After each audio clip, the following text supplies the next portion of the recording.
Bienvenue sur La Tisane est brûlante, le podcast où on aborde sans tabou tout ce dont tu as besoin de savoir pour faire de ta sexualité un moteur de ton empouvoirment. Nous sommes Anna, coach en sexualité et amour de soi, et Marianne, sexothérapeute et coach orgasmique. Ensemble, on partage nos expériences personnelles et nos meilleures pratiques, et on te promet que la tisane est brûlante. Bonne écoute. Donc bonjour à tout le monde, j'espère que vous allez bien, j'espère que tu vas bien aussi. On se retrouve du coup pour la première fois avec notre tisane brûlante, parce que pour vous expliquer, les épisodes qu'on avait commencés, on les a commencés pendant la canicule, donc autant vous dire que la tisane chaude, c'était pas au top. Donc ça y est, l'automne est revenu et enfin on a la tisane.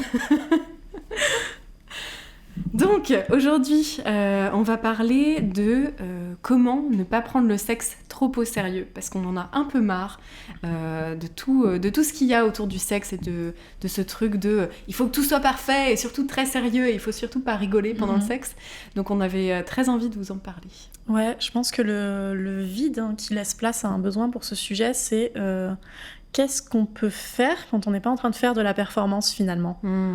Genre, si on se détache du fameux but des érections d'acier et des sexes parfaitement mouillés et des rapports qui durent 45 minutes et des orgasmes simultanés, qu'est-ce qu'on peut vous proposer d'autre comme axe de trucs cool à faire et qu'est-ce qui se passe quand on se libère de ce besoin de perfection. Et du coup, je suis très contente qu'on fasse cet épisode. Ouais, moi aussi. Et surtout parce que moi, de plus en plus, en tout cas dans mon travail de la sexualité, donc effectivement, il y a eu plein d'expériences incroyables, on en a parlé dans d'autres épisodes, mais des orgasmes énergétiques, etc. Mais je pense que là où le changement a été le plus fort, c'est que la sexualité est devenue plus fluide et plus légère en fait, à tel point que j'ai pu finalement m'autoriser à rire et à avoir finalement toutes les expériences émotionnelles possibles pendant un rapport sexuel ou même pendant juste un rapport sexuel avec moi, mais en tout cas je pense que c'est vraiment important d'en parler. Moi on peut rigoler, mais je me suis autorisée à poser des questions. Parce que quand on a l'injonction à être la partenaire parfaite, y a l'idée qu'on devrait instinctivement savoir le truc idéal qui fait grimper l'autre au rideau. Alors que, comme nous l'avaient dit très intelligemment nos professeurs, même la meilleure masseuse du monde, elle va demander à chaque personne qui passe sous ses mains si là la pression c'est ok et si tout est nickel. Et en fait, oui. Je ne suis pas supposée avoir la science infuse de tous les corps dans toutes les situations, tous les jours. C'est clair. Et du coup, vraiment sortir cette aspiration complètement irréaliste au savoir absolu, ça m'a permis de poser des questions simples que je m'autorisais pas vraiment à poser avant. Alors, je sais que c'est mon perfectionnisme le problème, mais je sais que c'était mon perfectionnisme induit par cette sexualité complètement irréelle qui est représentée partout, où les couples n'en parlent jamais. Ouais, c'est clair. On ne voit pas les gens en parler. Ouais, c'est clair. C'est clair. Mais surtout que la sexualité, elle est différente pour tout le monde, tous les jours. Mais oui. Il y a des jours où t'as envie de juste te marrer et juste passer un bon moment avec l'autre. Il y a des jours où t'as envie d'expériences plus intenses. Il y a envie... Enfin, oui. Ça change tout le temps, en fait. Mais enfin oui, d'ailleurs, rien que sur le cas, de l'état du terrain, un jour on peut accepter un fist vaginal dans le plus grand des calmes, alors que 3 jours plus tard, une petite sécheresse est passée, et non, là, même un doigt, c'est pas sûr. Ouais, c'est clair. Une sécheresse, et même parfois, par rapport à nos émotions aussi, parfois on se sent pas nécessairement en sécurité avec nous-mêmes, ou juste un peu stressé ou quoi, et on a envie complètement d'autre chose. La sécheresse, c'est l'exemple que tout le monde comprend, parce qu'il est tellement concret, mais carrément. Selon comment on se sent, on fera pas la même chose. C'est clair. Et il y a des jours où on va avoir des expériences extatiques absolument pas prévues, juste trop bien, parce qu'on se sent trop prête à recevoir, et d'autres jours où ça va être sympa. Ouais, c'est clair. C'est ok. C'est clair. Et tant qu'on parle de ça, ça me fait penser au fait que souvent, il y a un peu une sorte de positivité un peu toxique autour de la sexualité, avec un peu ce mythe de à chaque fois qu'on fait l'amour, ça doit être parfait et beau et on doit avoir des orgasmes simultanés, comme tu le disais. Non, en fait, la vérité, c'est que pendant un acte sexuel, tout comme pendant un câlin, tout comme pendant une balade dans la forêt, vous pouvez expérimenter des dizaines de choses. Donc on peut expérimenter à la fois de la connexion avec l'autre, parfois de la tristesse, parfois de la rage, parfois de la joie, parfois on peut se marrer, se bidonner comme pas possible, et c'est ok en fait. Toutes les expériences sont ok, et le sexe doit pas être forcément que à propos de l'orgasme et que à propos du plaisir. Même si, évidemment, une expérience de plaisir, c'est toujours cool. On est pour. On est pour. Et il y a un autre truc qui est très intéressant quand on commence à se séparer de cette injonction à la perfection, c'est que on a l'autorisation d'aller explorer notamment nos côtés sombres, c'est-à-dire que le shadow work, subitement, il devient possible dans la sexualité. Je crois que tu en avais parlé toi-même, d'aller explorer cette personne où tu sais pas si elle veut te baiser ou si elle veut te tuer. Je l'ai fait aussi. J'ai été explorer des personnalités sadiques, des personnalités dominantes, j'ai été explorer des personnalités soumises, j'ai même, et la féministe en moi frémit, mais j'ai été explorer de l'humiliation et des fois c'était très savoureux. On a toute cette palette d'émotions qui sont pas exprimables souvent en social parce qu'elles pourraient blesser quelqu'un et qu'on peut quand même aller explorer dans la sexualité parce qu'elles sont excitantes et amusantes à jouer. Et ça permet aussi de sublimer des trucs qui peut-être avaient besoin de sortir, donc c'est quand même très dommage de s'en priver, en jouant et en rejouant soit une expérience désincarnée parce que superficielle d'un sexe qui est finalement très mécanique, soit une expérience faussement positive, comme tu l'as souligné, d'un sexe qui est love and light, où vraiment il n'y a jamais rien de sombre qui peut se passer parce que amour et paillettes, j'adore les paillettes, mais nous ne sommes pas que ça. Ouais, c'est clair. Ah ouais, c'est clair. Et ça me fait penser à un truc aussi, c'est que au-delà des shadows, etc., c'est que souvent on a ce truc de il faut surtout pas rire, tu vois. Il faut surtout pas rigoler parce que sinon ça, et je mets des guillemets pour ceux qui ne me voient pas, mais ça gâche le mood, tu sais. Puis, si tu rigoles, l'autre il va croire que tu te moques et il va se sentir trop mal. Exactement. Genre, faut pas. C'était quoi la référence dans Cusco ? J'avais la citation dans la tête. Faut pas pourrir le groove de l'empereur. Ouais, exactement. Faut pas pourrir le groove de l'empereur. C'est exactement ça. Et bah si, en fait. C'est infini. J'adore que t'aies sorti ça.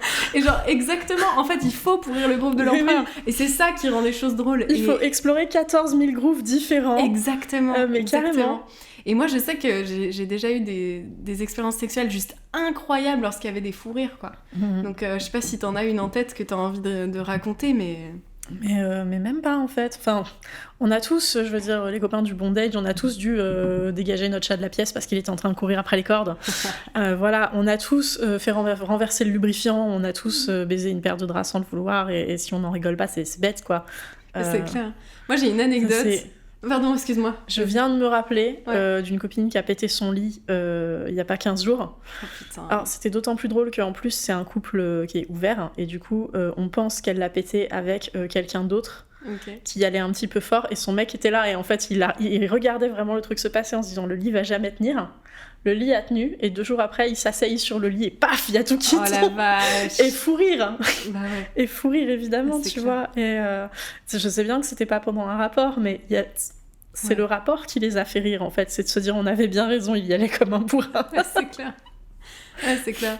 Moi, l'anecdote que j'ai, j'étais donc avec un partenaire et on avait décidé de se déguiser. C'était un peu la première fois où on se déguisait, tu vois. Et c'était un peu ce truc de... moi, j'étais la prof et lui était l'élève. Et sauf que j'arrive dans mon déguisement et en fait, là, fou rire, parce qu'il me dit « Je peux pas, tu ressembles à ma grand-mère comme ça, en fait. » Et là, on se met à rire, on n'en pouvait plus, quoi. Parce que du coup, évidemment, j'ai joué le jeu et j'étais genre « Tu veux pas faire un bisou à mamie, tu vois ?» Et genre, bref, c'est parti dans un truc. Et à la fin, en fait, on a quand même fait l'amour et c'était super fun parce qu'en fait, on était morts de rire du début à la fin, quoi. Et ça, c'était juste exceptionnel. J'ai eu un partenaire aussi qui avait ce côté très protecteur que je trouvais très rassurant. Et on allait souvent l'explorer dans un roleplay de l'ordre du DDLG, qu'on appelle Daddy Little Girl, et qui n'est pas un vrai truc incestueux, hein. Promis, c'est juste... Tu peux peut-être expliquer vite fait pour ceux qui connaissent justement, pas. C'est un roleplay où il y a un partenaire qui va prendre un rôle vraiment de guide, et il va être en charge de la discipline et de la structure et du bien-être de l'autre, alors que le deuxième partenaire, celui qui va jouer le Little, il va être en charge du flow et du fun, et il va pouvoir se laisser aller à des trucs très proches de son enfant intérieur. Encore une fois, à aucun moment on joue sur une dynamique d'inceste, ce serait vraiment borderline. Ouais, pas drôle du tout. Il y a des personnes dont c'est le kink spécifiquement, mais c'est une micro-frange de tout ce grand groupe. Et du coup, la mission d'un daddy ou d'une mommy dans cette configuration-là, c'est d'assurer le bien-être de sa little, en fournissant des fois une discipline consensuelle et très agréable. Et le rôle du little, c'est de vivre sa meilleure vie. Donc, avec ce partenaire qui était très protecteur avec moi, qui avait tendance à me fournir une structure, et avec moi qui a tendance à partir grave dans le flow, c'était hyper naturel pour nous. Et vint ce jour où il avait peut-être visé un peu gros pour le petit-déj et j'ai pas réussi à finir mon assiette. Bad girl. Évidemment, il y a eu punition. Mais évidemment que pendant la punition, moi qui suis pas très très disciplinée, je disais oui, mais en même temps, si t'avais pas pris 5 croissants... Et c'est voilà, c'est le rôle n'est pas figé et j'ai pas perdu mon libre arbitre et j'ai le droit de remettre en question le truc et il a le droit de trouver ça drôle et j'ai le droit de dire qu'en fait t'es un mauvais daddy parce que t'essayes de me gaver, je vais finir avec du cholestérol et ce sera ta faute. Non mais bien sûr, et en fait ce qui est cool dans ce que tu dis, c'est qu'on peut quand même rire en fait. Mais oui. Même dans des règles établies où on pense, surtout dans le BDSM, où on a cette image, tu sais, un peu de tous ces films à la con qu'on voit, on va pas en parler là, mais sérieux. Voilà, où tout est très sérieux, où faut surtout pas rigoler, où le gars est archi dominant et la fille a limite peur et non, en fait on peut aussi se marrer et rigoler de ses propres rôles et rigoler de ce qu'on est en train de faire, c'est ça. c'est ok quoi. Donc dans le cadre d'un punishment, à ne pas confondre avec le punishment, mon daddy était en train de me dire tu devrais finir ton assiette et moi j'étais en train de gueuler tu ne devrais pas essayer de m'engraisser, putain. C'est excellent. Mais oui, et en fait c'est drôle, c'est juste drôle. C'est l'occasion pour lui de me ramener des lamelles de carottes au petit déjeuner suivant en me disant j'ai entendu ta requête. Ouais, il était assez drôle pour faire ça. Il aurait pu. Et c'est vraiment, j'aime bien le fait qu'on puisse explorer les trucs en rigolant. Ouais, c'est clair. Bah, d'ailleurs, moi je trouve que le sexe c'est vraiment un terrain de jeu pour adultes en fait. Mais oui. Tu vois, c'est vraiment un terrain de jeu. Un des rares d'ailleurs. Ouais, c'est clair. C'est clair, et on s'autorise peu à rire déjà dans notre vie. C'est-à-dire quand tu regardes en entreprise, faut surtout pas rigoler. Sauf si ton boss a fait une blague raciste, là c'est obligé. Ou sexiste, là t'as le droit. Et surtout si tu rigoles pas, oh elle est relou celle-là. Gertrude va nous faire le café, t'es relou. Donc celle-là on la connaît. Non mais tu vois, dans le taf tu peux pas rire. Les gens font la gueule d'une manière générale. Enfin, tu vois, c'est difficile je trouve d'engager le rire à part avec des amis. Ou effectivement dans un moment qui est propice à ça. Mais je trouve que le sexe, putain, si on pouvait péter un coup et rigoler, ça serait vachement bien, quoi. Super. D'ailleurs, n'hésitez pas à rigoler si vous faites un fruit, hein, c'est ok. Exactement. Non, et puis je trouve que le fait de rire aussi, le fait de s'éloigner un petit peu du côté trop sérieux, ça enlève aussi la pression de l'orgasme. Et ça, on en a déjà beaucoup parlé, je pense qu'on en parle dans tous les épisodes.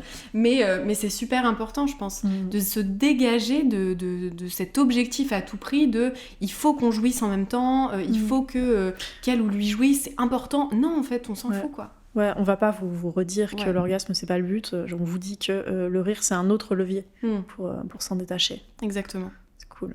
Exactement. Donc pas de pression liée à l'orgasme, liée au plaisir, le rire et avoir du fun et prendre les choses un peu plus de manière légère, c'est un autre levier et franchement ça fait du bien. Ouais. Un autre point qu'on voulait aborder aussi, et ça on l'a un peu abordé avant d'enregistrer, et oui car s'il se passe des choses avant qu'on enregistre, on discute. En dehors des écrans, ouais. Exactement. Mais en fait c'était surtout, tu me parlais du fait d'accepter d'être humain. Ouais. Oui, c'est vrai que quand on rentre dans la sexualité, souvent il y a cette idée que c'est un espace tellement différent, tellement séparé du reste, qu'on devrait presque laisser son humanité à la porte pour le faire correctement. C'est drôle parce que ça me fait penser, j'ai binge-watché The Crown récemment, la série Netflix, où on a la différence entre Victoria la personne et Victoria Regina. Et j'ai l'impression de voir un petit peu la même chose, où dans le sexe, on n'est subitement pas la même personne, et on n'est même pas forcément une personne, on s'autorise pas à voir les trucs poches, les poils, la cellulite, dont on n'a rien à foutre quand on se trimballe dans la vie de tous les jours. Subitement, il faudrait les perdre. Il faudrait toujours être belle, même quand on est plié dans tous les sens. Ne pas avoir le double menton alors que la personne nous regarde sur le dessus. Évidemment. Et il faudrait toujours savoir quoi faire et quoi dire, et enchaîner dans un rythme fluide, mais sexy, mais pas trop rapide quand même, mais pas chiant non plus. Il y a vraiment cette suite d'attentes, cet empilement en fait d'injonctions qui fait qu'il n'y a plus beaucoup de place pour l'humanité de la personne et là je suis fatiguée et là j'ai une crampe. Le nombre de gens qui considèrent qu'une crampe pendant un rapport c'est un échec. Vous ne tuez pas le groove de l'empereur, encore une fois, avec votre crampe. C'est humain, c'est une chose qui va se passer. On change de position, on passe en dessous, tout va bien. Est-ce que tu veux qu'on en profite pour prendre un verre d'eau ? C'est clair. Il y a plein de façons de rendre ça drôle, quoi. Le même partenaire qui avait une tendance daddy, il avait fini par systématiquement et théâtralement me ramener une bouteille d'eau après chaque rapport. Sa façon à lui d'insinuer qu'il m'avait fait faire tellement de cardio que maintenant il fallait que je me réhydrate. Ouais, mais c'est trop mignon. Moi, j'adore. 1, c'est trop mignon. 2, pendant les 3 mois suivants, à chaque fois que je voyais un 50 centilitres de Vittel, j'étais là. Ok. Et c'est juste drôle, quoi. Ouais. C'est l'occasion au contraire, d'honorer notre humanité et d'être dans le soin de l'autre et dans le soin de soi et dans une expression qui est vraiment authentique et d'être des fois capable de dire, en fait, ce truc qu'on est en train de faire qui est super sexy, hein, ça me fait rien. Ouais. Ça me fait rien, viens, on change. Ouais, c'est clair, c'est clair. Mais d'ailleurs, moi, je trouve que cette dissociation entre l'humain, l'imperfection et la sexualité, je trouve qu'elle vient pas mal du porno, je sais pas ce que t'en penses, mais où il y a un petit peu, tu sais, cette plastique, entre guillemets, parfaite, avec des plans qui sont très recherchés. D'ailleurs, beaucoup de positions dans le porno sont uniquement utilisées pour qu'il y ait des plans intéressants, en fait. Oui, et puis pour qu'on voit bien la pénétration. Je sais plus quel sociologue du sexe, j'aimerais la retrouver pour vous la mettre dans la barre d'infos, notait que dans le porno, on utilise des positions où les gens se touchent le moins possible pour bien dégager la pénétration, qui est la chose qu'on veut montrer, et que du coup on montre du sexe sans les mains, de gens qui ne se touchent pas, et qui se rentrent dedans brutalement avec des sexes surdimensionnés, parce qu'encore une fois on cherche la performance visuelle, dans des positions souvent inconfortables, et du coup des orgasmes très très souvent simulés, parce que on en a besoin maintenant de ce plan-là, dans cette position-là, c'est ça qui a été prévu dans le script. Donc effectivement, le rapport à l'humanité dans la sexualité n'est pas vraiment honoré. Ouais. Mais je pense que aussi, avant le porno, parce qu'on l'a vu avant de voir les pornos, les téléfilms en fait, la télévision, les films romantiques, les scènes de sexe à peine suggérées, où du coup ils avaient un cahier des charges très serré de 2 minutes 30 où ils voulaient montrer que les gens se sautent dessus et vont vivre une extase ensemble. Ça laisse pas le temps aux ajustements et aux essais et aux erreurs et à l'humanité. Et on galère de changer de position et en même temps il y a des bruits un peu bizarres parce que oui il y a des bruits bizarres et on peut en rire en fait. Et attends, j'aimerais choper un élastique pour m'attacher les cheveux parce que je vais passer au-dessous et que c'est au-dessus et que c'est galère, tu vois. C'est clair, non c'est clair. J'ai jamais vu dans un film une pauvre personne manger les cheveux d'une autre personne aux cheveux longs et en rigoler. Alors que je peux vous dire qu'il y a eu beaucoup de salades de cheveux dans mon passé. Oui, moi aussi. Voilà. Hein. Clairement. Donc ouais, à un moment, je pense que c'est important aussi de déconstruire son éducation sexuelle par rapport à ce qu'on voit et aussi de s'autoriser à être pleinement humain, en fait. Ouais. Et c'est normal, quand on a des seins, que quand on est au-dessus, nos seins prennent une forme plus étendue et parce qu'il y a la gravité, en fait. Et c'est normal. C'est normal. Et c'est normal que quand on est sur le dessus, en fait, le double menton se voit un peu plus. C'est normal. Et en fait, il faut s'autoriser à avoir cette expérience humaine. Les seins qui claquent l'un contre l'autre. Je croyais que c'était la honte parce que c'était le signe qu'ils étaient souples et donc mous et peut-être vieux et peut-être que c'était l'âge qui me rattrapait. Oh, je suis désolée. Oui, non, mais voilà, je regarde du mauvais contenu de toute évidence jusqu'à ce qu'un jour quelqu'un me fasse « Ah, tes gros seins qui claquent, c'est incroyable. » Et j'étais là. Ah, mais c'est cool en fait. Donc tu le mets dans la case bonus. Donc tu ne t'attendais pas à ce qu'il soit en granit en train de fixer systématiquement vers l'horizon telle une affiche de campagne de Barack Obama. Ok, très bien. Je suis ok avec ça. Bien. On est ravis, on est satisfait. Et c'est vrai, en fait, oui, les seins ça bouge, surtout quand tu t'actives sérieusement, surtout en levrette, les seins ça bouge. Clairement. Les seins, les cheveux, les bras, le ventre, ton flubber du ventre, si tu en as, va forcément vivre un truc. Et en même temps, heureusement que ça bouge en fait, parce que si on n'avait pas toute cette peau qui bougeait, en fait on pourrait rien faire quoi. On serait littéralement des Playmobil qui peuvent pas plier les bras, plier les jambes, bouger le bassin. Oui. Heureusement que ça bouge. On a tous suffisamment essayé d'emboîter Barbie et Ken pour savoir que ça ne marche pas. Parce que ça ne bouge pas, voilà. J'aime bien que ça me fait plaisir que tu soulèves ça parce qu'en effet, j'ai jamais réussi à emboîter Barbie et Ken convenablement. Et ni Barbie et Barbie d'ailleurs. Ouais. J'ai déjà essayé et ça marche pas non plus. J'avoue que j'ai beaucoup essayé Barbie et Barbie, c'était pas mieux. Mais ouais, donc faut vraiment s'autoriser à être humain, faut vraiment s'autoriser à vivre ce qu'on a à vivre, à se laisser tranquille aussi, quoi. À se laisser tranquille et à enlever un peu la pression autour du rapport. Un autre truc, je pense, qui peut aider dans tout ça, c'est le fait d'inviter un peu la curiosité dans notre chambre. Le fait d'entrer dans la sexualité, le fait d'entrer dans la connexion avec l'autre, dans un espace de curiosité. Et si je fais ça, qu'est-ce qui se passe ? Et si je touche la personne ici, qu'est-ce qui se passe ? Et si là, je fais ça, qu'est-ce qui se passe ? Et rien que ça, je trouve que ça enlève encore une fois de la pression de, comme tu disais, je suis censée savoir comment ça marche et je suis censée tout enchaîner et prendre cette pression sur moi et faire en sorte que l'autre vive le best time de sa vie. Et en fait, non, quoi. Ouais, c'est très précieux, c'est vrai, t'as raison, pour se détacher du script. C'est-à-dire, on a tellement vu toujours le même rapport représenté de cet enchaînement préliminaire, pénétration, qu'on a décidé donc de renommer entre nous sexe périphérique, puis sexe pénétratif. C'est ça. Mais donc cet enchaînement obligatoire du on va faire ça et puis ensuite on va faire ça et il faudrait que ça dure tant de temps et on reviendra pas au truc du début après parce que c'est les trucs des débuts et qu'on n'est plus au début, alors du coup c'est interdit. Et c'est clair. Et non, en fait. Et puis, je vous rappelle que le script dit que le rapport s'arrête à l'éjaculation, alors que c'est une très très mauvaise raison de s'arrêter. On est d'accord. On s'arrête quand on en a marre. C'est le bon moment pour s'arrêter, c'est quand on en a marre, ou clair. quand on en a mal, ou quand tes parents sonnent à la porte. Oui, c'est une bonne voisin, chat, livreur Amazon. En tout cas, quand tu peux plus être tranquille. Voilà, c'est ça. Si tu te fais déranger, ça peut être un bon moment pour s'arrêter. C'est ça. Et donc la curiosité, je pense que c'est vraiment un truc important à avoir. Et un autre truc qu'on avait noté aussi, c'était le fait de mettre en place des jeux. Donc poser vraiment des règles, poser un cadre de jeu à instaurer dans sa sexualité. Donc moi, j'ai testé pas mal de jeux type société. Moi, c'est un truc que j'ai pas fait, tu vois. C'est vrai. Bah, c'est assez marrant. J'ai eu du mal à en trouver qui était pas kitsch. Moi, souvent, ça me fait rire tellement c'est kitsch, quoi. Genre, c'est porno-oriented, mais à fond. Ouais. Et moi, je peux pas m'empêcher de rire parce que des fois, les jeux de cartes te proposent des positions, mais tu te dis, mais jamais de la vie, je peux faire ça. Je veux dire, mon souffle va être coupé, je vais mourir, quoi. C'est pas possible.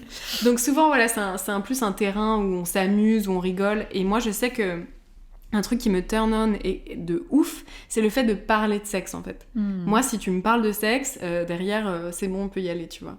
Donc, le fait d'instaurer un jeu, une sorte de jeu de cartes, ça peut être un jeu de dés, ça peut être... j'ai même une appli, je vous retrouverai le nom, mais c'est des cartes avec des questions, en fait, sur la sexualité, donc c'est sur le téléphone.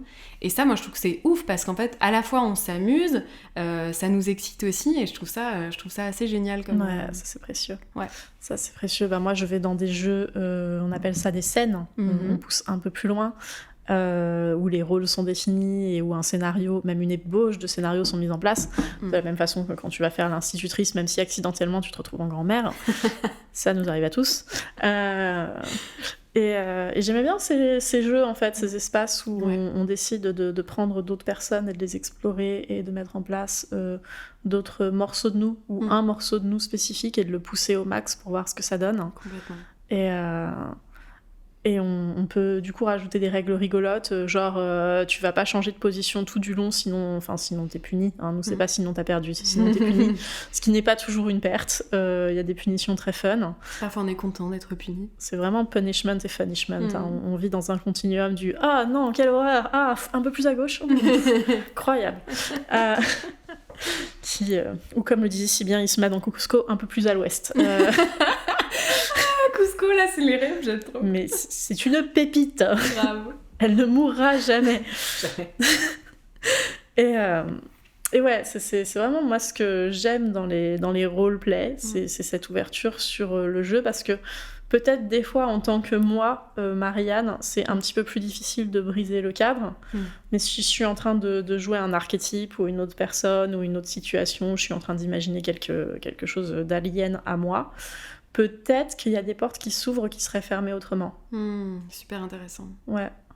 Et tu peux nous citer du coup quelques exemples de roleplay, parce que du coup tu nous parlais de Daddy Little Girl. Daddy Little Girl, ça c'est assez connu. Ah, mais tout est possible. Il y a des gens dont la passion c'est le pony play, où il y a des ponis et des dresseurs. Le pet play c'est aussi un grand classique. Vous pouvez devenir un chiot ou un chaton.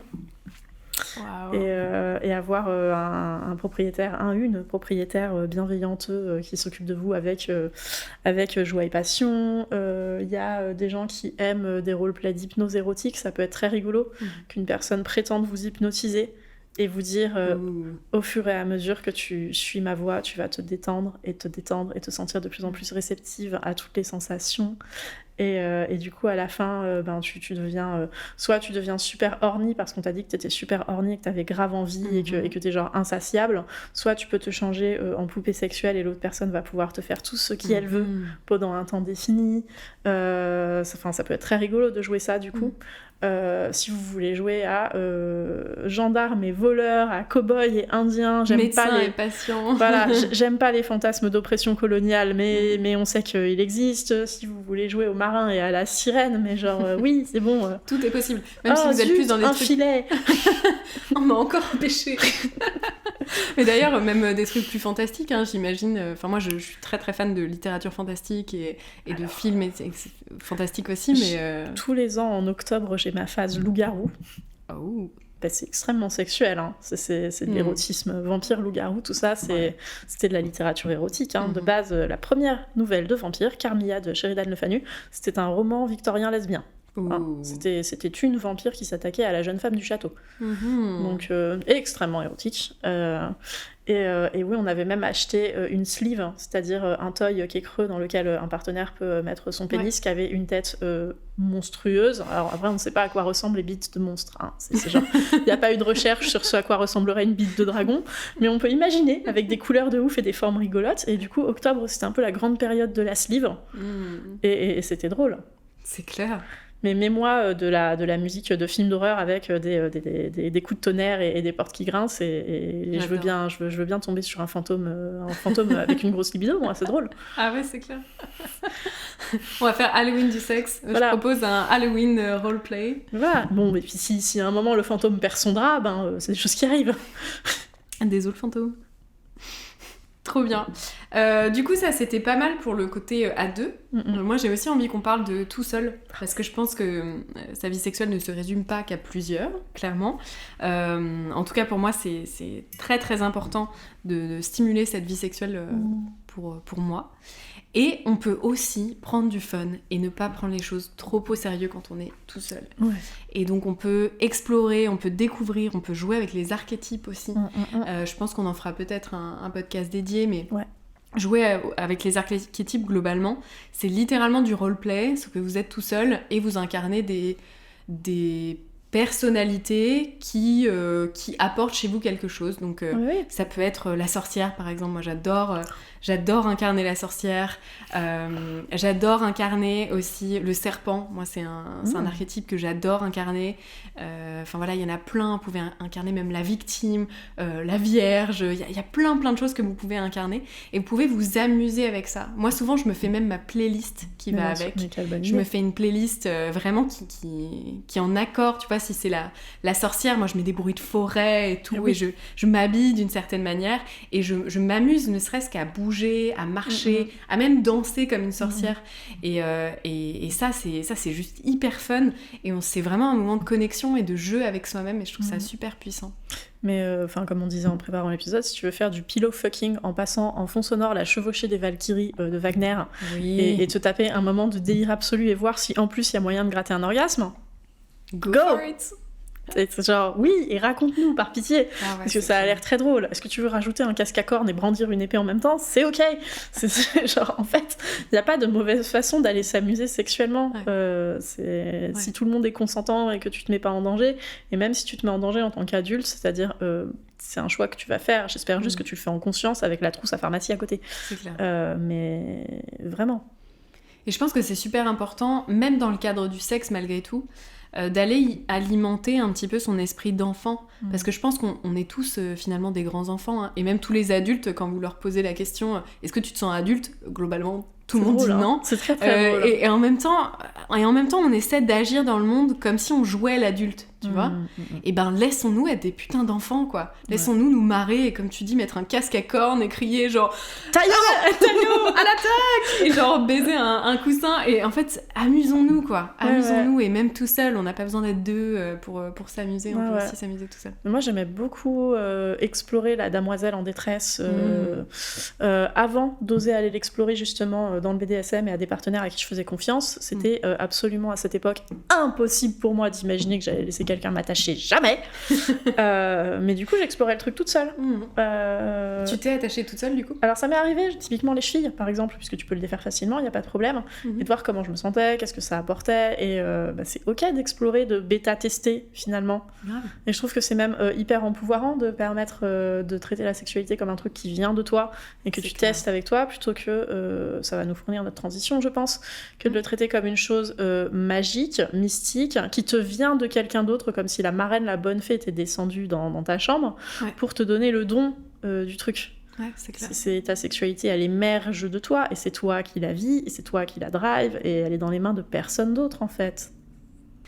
Du coup, ça nous emmène vers une bonne transition, puisqu'on voulait vous parler un petit peu en dernier, déjà vous montrer un petit peu tout ce qui est possible de faire pour prendre du fun, pour s'amuser, pour voir la sexualité de manière un peu moins sérieuse, pour ensuite vous expliquer peut-être pourquoi on a tant de mal à voir la sexualité comme quelque chose de pas sérieux, comme quelque chose de fun.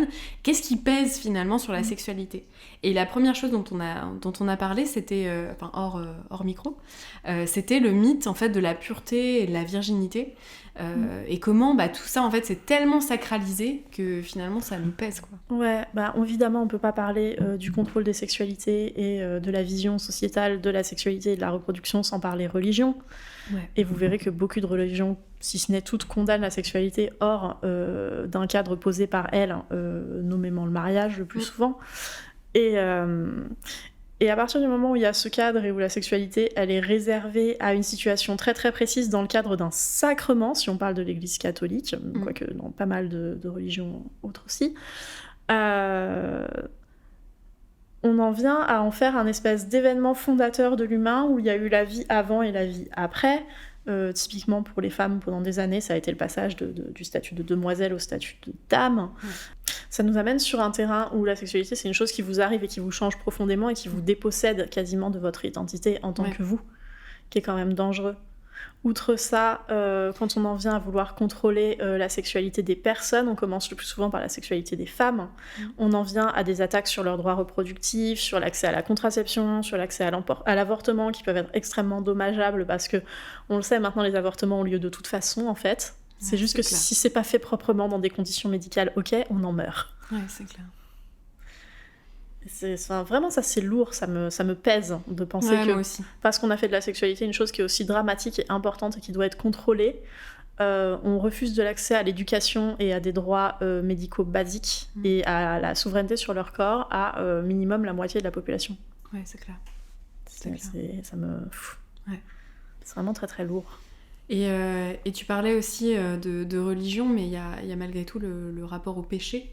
Ouais. Et ça, on a beau être athée, etc., c'est quand même des choses avec lesquelles on a grandi, surtout en France. On a grandi quand même avec une éducation plus ou moins catholique, où effectivement, le sexe au-delà du mariage, c'est péché, quoi. Donc, il y a beaucoup de jugements, notamment liés à ça. On va pas rentrer dans tous les jugements de la sexualité de notre société, mais que ce soit envers la masturbation ou que ce soit envers le fait de faire du sexe pour la première fois, déjà on sait qu'on répresse encore plus les femmes qui couchent très tôt pour la première fois. Est-ce que tu sais qu'il y a une règle dans les slasher movies, typiquement Vendredi 13 et tous ces films d'horreur de l'époque ? Non. C'est que les premiers adolescents, parce que la formule c'est toujours des adolescents dans un lieu reclus, un tueur et ils vont mourir un par un, les premiers qui meurent c'est systématiquement le couple qui est sexuellement actif. Ouais, voilà. Non mais voilà, c'est vraiment un exemple, même des choses qui sont pas religieuses, qu'on a l'impression qu'elles le sont pas. Il y a quand même un jugement et une punition. Complètement. Et ça, je pense que ça pèse sur beaucoup d'entre nous, en fait. Parce qu'on se dit, alors déjà, inconsciemment, évidemment, déjà, c'est un truc qu'on n'a pas trop le droit de faire. Et en plus, si on s'amuse et qu'on commence à faire tout et n'importe quoi, tu vois, le BDSM, c'est quand même quelque chose qui a été réprimé pendant tellement longtemps, quoi. Donc si en plus on fait ça, là, laisse tomber, le diable nous emporte direct. Tu vois, exactement, il y a le mot déviance derrière. Direct dans le 5e cercle. Ouais, c'est ça. Dans les flammes de l'enfer. Avec les vrais méchants. Exactement. Et donc, effectivement, je pense que ça, tous ces mythes-là, malgré tout, nous pèsent énormément sur notre sexualité. Ouais. C'est drôle d'ailleurs que, quelle que soit notre religion, la société continue à considérer par défaut que la sexualité, c'est mal. Enfin, la société. La partie conservatrice de la société, le comme il faut, par défaut, qui est souvent vraiment porté par personne et en même temps porté par tout le monde. Un truc qui n'est pas verbalisé mais qui existe dans l'inconscient collectif, merci Carl Jung, nous dit que le sexe, la sexualité et être surtout en tant que femme ouvertement sexuelle, c'est mal. Et là, on en vient à la condamnation des femmes ouvertement sexuelles, de celles qui ont eu plusieurs partenaires, au mythe de la maman et de la putain, qui vivent dans ce même continuum où il y a la pureté d'un côté, ça c'est bien, et la promiscuité de l'autre, et ça c'est mal. Ouais, complètement. Et d'ailleurs, même sur les réseaux sociaux, hein. Enfin, nous on le voit, on est assez actifs sur les réseaux sociaux, la sexualité est ultra censurée. Ah oui. Non seulement, bon, effectivement, la sexualité en général, mais aussi la sexualité lorsqu'elle est portée par des femmes, plus que par des hommes. Et ça c'est terrible, et ça fait partie, ça alimente encore une fois ce truc du le sexe, ça devrait être caché, c'est mal, tu devrais avoir honte de faire du sexe, etc. Oui, et puis je comprends toujours pas le fait que pour être prise au sérieux, notamment en entreprise, il faille avoir l'air pas sexuel. Ah oui, on est d'accord. Oh là là. Surtout pas de jupe trop courte. L'arsenal de t-shirts sans décolleté que j'ai acheté pour toute ma phase salariat, parce que j'avais un poste à responsabilité dans une société importante et des budgets à plusieurs centaines de milliers d'euros. Et non. Enfin, je veux dire, je peux avoir un énorme cerveau et être extrêmement heureuse de vivre dans mon corps, non ? Exactement. Et être très fière de mon corps aussi, d'avoir envie de le montrer. Ouais, enfin, voilà, moi je me trouve canon avec un décolleté, j'adore l'arrondi qui se passe par là, et une fois de temps en temps, j'aime bien le sortir, quoi. Et c'est bizarre d'avoir été obligée de le cacher pour être prise au sérieux. Ouais. On revient un petit peu à cette expérience de non-humanité, tu sais, dont on parlait un petit peu au début de l'épisode. Mais finalement, pour être accepté dans la société, il faut pas être humain, quoi. Ouais. C'est-à-dire faut surtout pas dire que t'es une personne sexuelle, faut surtout pas prendre trop de fun. Tu vois, il y a ce truc où on faut pas être quoi. faillible, ton corps ne doit pas émettre de fluide, hein, genre on parle jamais de la digestion, se moucher en public, c'est pas génial non plus. Si tu vomis, c'est carrément la honte. C'est horrible. T'es jamais malade, parce que les gens malades, c'est triste et déprimant. Oui, c'est vrai qu'on n'a pas vraiment le droit à notre humanité et au fait de vivre dans notre corps. Ouais, pas du tout. Et donc évidemment que tout ça pèse sur la sexualité, évidemment. Et il y a aussi, on en parle beaucoup, mais l'angoisse de la performance, évidemment. Et donc tu soulevais un point tout à l'heure que j'ai trouvé super intéressant, le fait d'avoir peur d'être comparé à d'autres partenaires ou d'être quitté si on n'est pas assez bon au lit. Ouais. Donc si tu peux détailler, je trouvais ça super intéressant. Avec plaisir. Donc dans cette idée qu'on est un peu les victimes du sexe dans la mesure où ça nous arrive, le poids qui repose sur l'autre est hyper important. C'est-à-dire que votre autre à vous, évidemment, doit vous apporter le nirvana, et vous avez, vous, la même pression vis-à-vis de votre partenaire. Quand on parle comme ça, dans une vision où on doit être tout pour l'autre et le fournisseur magique d'orgasmes cosmiques, il y a forcément la peur que si un jour votre partenaire rencontre ou a rencontré avant vous quelqu'un de plus adéquat, vous vous fassiez quitter. Ouais. Ce qui est quand même d'une tristesse sans fin. C'est-à-dire que vous êtes dépossédé de votre pouvoir dans la mesure où vous pouvez pas vous-même aller chercher dans le rapport un truc qui vous plaise, et en même temps chargé d'une pression incroyable qui est de fournir magiquement à l'autre, qui idéalement ne devrait pas vous en parler parce que c'est gênant, la chose exacte dont Yel a envie. Et ça, c'est genre un poids incroyable. Ouais. Et on voit du coup, parce qu'encore une fois, souvent les violences sexuelles et les violences sociales s'exercent des hommes vers les femmes, on est désolé, du groupe dominant vers les groupes... Ou pas, on n'est pas désolé de le dire. Sorry not sorry, hein, clairement. En fait, t'as pas tort, je suis pas très désolée. J'ai le sentiment de me répéter, mais je suis pas désolée d'en parler. Et du coup, ça va être encore une fois le body count des femmes qui se répètent. J'ai encore vu passer cette comparaison ridicule où les vagins seraient des serrures et les pénis seraient des clés. Putain, mais l'enfer. Attends. Parce que tu comprends, si une clé ouvre plusieurs serrures, on appelle ça une master key. Mais si une serrure se laisse ouvrir par plusieurs clés, on dit que c'est une serrure de merde. Mais l'enfer, s'il vous plaît. Ridicule, grotesque. Est-ce qu'on peut me téléporter sur une autre planète? I don't want to live in this planet anymore. C'est clair. Et c'est... Voilà, enfin, j'en ai marre. Ouais. J'en ai marre, en fait, de ce monde où parce que je suis une... Enfin, bon, parce il n'y a même pas de moi. J'en ai marre de ce monde où les femmes avec de l'expérience, où les femmes qui sont dans le plaisir de leur corps et dans l'exploration de leur corps et dans leur pouvoirment de leur corps, elles sont déconsidérées. C'est clair. C'est d'ailleurs pour ça qu'on a monté ce podcast. Hein. Ouais, c'est clair. Et d'ailleurs, aucune culpabilité, hein, si c'est des choses que vous ressentez, si c'est des croyances que vous avez, si c'est des blocages que vous avez. On vit dans une société qui est d'une violence sans nom. Les médias alimentent ce culte de la performance dans tous les sens. Je veux dire, les magazines féminins sont bourrés du « comment garder votre homme »,« comment lui faire plaisir au lit ouais. Vous voulez qu'il ne vous trompe pas allez-y, faites ça ». D'ailleurs, je t'en ai parlé un peu hors micro, mais je pense que c'est important que je le dise. Sur TikTok, j'ai cru que j'allais balancer mon téléphone. J'ai vu un contenu l'autre jour, mais vraiment, Heureusement que cette personne avait enlevé les commentaires parce que je pense que je me serais énervée. Chose qui ne m'arrive jamais. Hein. Je ne commente jamais négativement. Enfin voilà, moi je suis un peu bisounours des réseaux sociaux. Mais là, j'étais énervée. Une femme qui disait que si ton mec te trompe, c'est de ta faute parce que tu n'as pas su le satisfaire sexuellement. Non, mais c'est des énormes conneries. Déjà, premièrement, les hommes, c'est pas que des machines à cul, c'est-à-dire qu'ils n'ont pas que besoin de sexe tout le temps. Il y a des hommes qui ont des libidos faibles, ça existe, il y en a beaucoup. Il n'y a pas que ça, en fait. Et s'ils vous quittent parce que vous n'êtes pas assez bonne au lit, c'est que de toute façon, c'était pas quelqu'un avec qui vous vouliez être. Donc, c'est qu'il n'a pas été capable de prendre en charge ses propres besoins, de les communiquer, d'influencer le rapport lui-même, même sans en parler, tu vois. Genre, si tu préfères être au-dessus, ben, de temps en temps, retourne la situation, il passe au-dessus. Si tu préfères être en dessous, invite l'autre au-dessus, passe en dessous. C'est genre, il y a 1 milliard de façons de prendre en charge son rapport pour obtenir ce qu'on veut. C'est clair. Et on en parle du coup de la charge sexuelle, quoi. Donc c'est forcément à toi, dans le couple, de prendre en charge et de satisfaire les deux et de faire en sorte que ça se passe bien. Enfin, stop, quoi. C'est quoi ces conneries ? Ouais. Donc bref, voilà, je t'ai collé. Ben, du coup, tu me renvoies aussi dans la déresponsabilisation des hommes vis-à-vis de la sexualité à toute la population des incels, les involuntary celibates, cette frange, souvent de jeunes hommes, qui sont célibataires mais pas par choix, et qui se retrouvent sur des forums pour être tristes ensemble. Alors leur frange la plus extrême, ce sera les men going their own way. Donc eux, ils ont renoncé aux femmes pour toujours, ils ont décidé de se débrouiller tout seuls. Mais ils se créaient une mythologie et une pseudo-science pour expliquer leur dure situation et se déresponsabiliser aussi. C'est-à-dire que plutôt que de voir le fait que leur personnalité n'est pas très attrayante et qu'ils sont pas très sympas et qu'ils traitent les femmes comme des objets, ils vont préférer créer leur théorie préférée, c'est celle de l'hypergamie. Celle qui dit que les femmes veulent systématiquement des hommes qui sont plus riches qu'elles pour obtenir leur avancement social par la chatte. Et que, ce faisant, ils oublient complètement le fait que en fait, les richesses étant très mal réparties, généralement ces messieurs qui l'ont. Et aussi que les biais de pouvoir étant réels, un homme qui a beaucoup de pouvoir, il aime bien...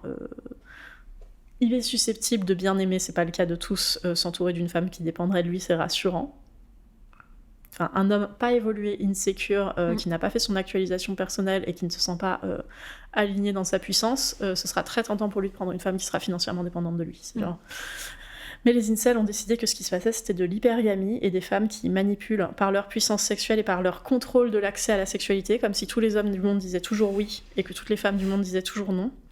Qu'on est en train de créer un monde impossible à vivre pour eux et qu'on les victimise et qu'on les martyrise. Je suis outrée par ces croyances et profondément attristée par la victimisation, le fait qu'ils ont complètement lâché leur propre pouvoir dans la sexualité. Ouais, c'est triste. C'est triste. S'il suffisait juste d'obtenir du sexe, il suffirait juste de se masturber. Ouais, c'est clair. Il suffirait juste de s'acheter une poupée, il suffirait juste qu'ils créent des binômes de compassion et qu'ils se sucent entre eux. Non mais en fait. C'est clair. Mais c'est vrai que cette victimisation, on la voit beaucoup. Et donc tu parlais effectivement de ce groupe particulier, les incels. Mais on le voit aussi pas mal chez les femmes. Lorsque on leur a toujours rabâché que le sexe, en fait... leur plaisir à elles était toujours moins important. En fait, il y a un peu ce truc et ce mythe de si je rencontre un partenaire, parce que ça se voit beaucoup plus dans les couples hétéros, mais si je rencontre un partenaire parfait, cette personne va m'ouvrir les portes de l'orgasme et du sexe incroyable.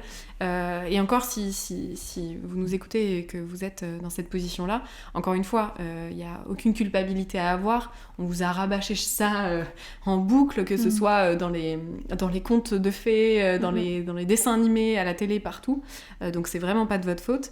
Mais malgré tout, ça, c'est quelque chose qui pèse énormément sur votre sexualité parce que vous n'êtes jamais en pouvoir. Vous ne vous dites jamais, c'est moi qui détiens le pouvoir de mon plaisir, de ma sexualité, de mon exploration.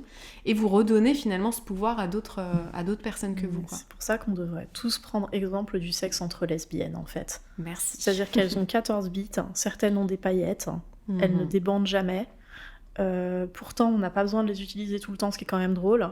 Et contrairement au milieu homosexuel, où il y a souvent un top et un bottom assigné, quoi, qu'il y ait pas mal de personnes versatiles, et je suis ravie de ça, avec 2 personnes lesbiennes, il va y avoir une conversation du à quel moment as-tu envie de prendre le contrôle de la bite ? C'est ça. As-tu envie de prendre le contrôle de la bite aujourd'hui ?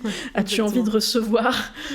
Et moi j'aime bien cette fluidité vraiment super profonde que tu trouves dans le sexe queer, parce qu'il faut aussi honorer toutes les personnes non binaires qui vivent des sexualités dans tous les sens et youpi tous ensemble. Quand on arrête de devoir vivre cette hyper masculinité qui est hyper pesante et qui doit être parfaite et qui doit toujours être en charge de la sexualité, parce que il y a cette phrase aussi qui m'insupporte: l'homme propose, la femme dispose. C'est vomitif. C'est vomitif. Oh là là, j'ai tellement proposé dans ma vie. Non mais bien sûr. Enfin, l'homme propose, la femme dispose. D'ailleurs, j'adore retourner un petit peu le truc en demandant leur consentement, y compris à mes plans cul. C'est-à-dire que ça m'arrive des fois de convoquer quelqu'un juste pour du sexe chez moi. Et pour autant, je vais dire, est-ce que c'est ok si je t'invite dans ma chambre ? Est-ce que j'ai le droit de te toucher ? Est-ce que j'ai le droit de t'enlever ce vêtement ?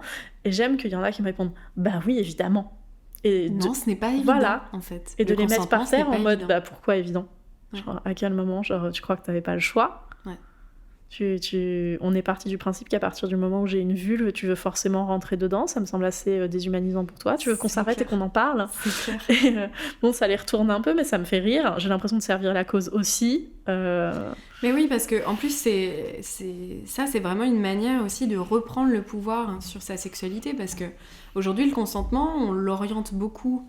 Donc, encore une fois, dans un cadre hétéro, de l'homme vers la femme. C'est-à-dire que c'est à l'homme de dire, est-ce que je peux t'embrasser ? Est-ce que je peux t'enlever tes vêtements ? Et on serait ravis qu'il y ait moins de violeurs low-key. Complètement. Moi, je suis full consentement. Voilà. J'adore ça. Consent is sexy. Continuez. Voilà, exactement. Mais il y a aussi le consentement de l'autre côté. Et ça vous permet de reprendre du pouvoir aussi. Bah oui. De dire, est-ce que ça te va si, comme tu dis, là, si je t'emmène dans ma chambre, est-ce que ça te va si là on fait ça ?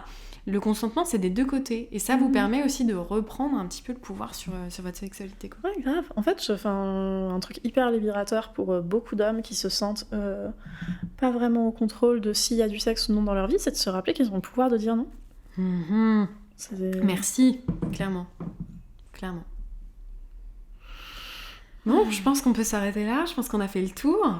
Et ben, je crois, ouais. Et ben, merci en tout cas de nous avoir écoutés. J'espère que vous prendrez du fun et que vous verrez peut-être la sexualité moins sérieusement à partir de maintenant. Vous vous autoriserez à dire non très très souvent pour dire oui avec une grande joie quand ça arrive. Merci. Et que peut-être vous mettrez votre meilleur costume de grand-mère pour la prochaine fois. Et puis, on vous souhaite une bonne journée, matinée, soirée, selon l'heure à laquelle vous nous regardez, nous écoutez. Et on vous dit à très bientôt pour un prochain épisode. Voilà, à très vite. Salut.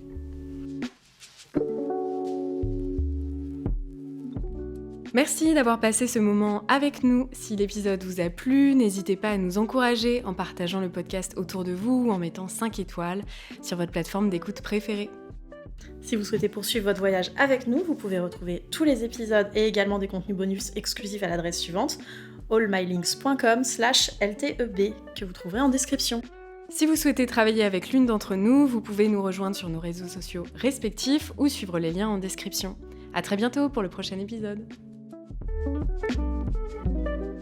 Et le fait de ritualiser ma sexualité solo avec cette intention d'amour de soi, ça a été super puissant. Et en fait, comment ça se matérialisait pour moi ? C'est que, on en a un petit peu parlé au début, mais c'est qu'à chaque étape du chemin, peu importe la pratique que je faisais, je me retrouvais avec moi dans la compassion et l'amour.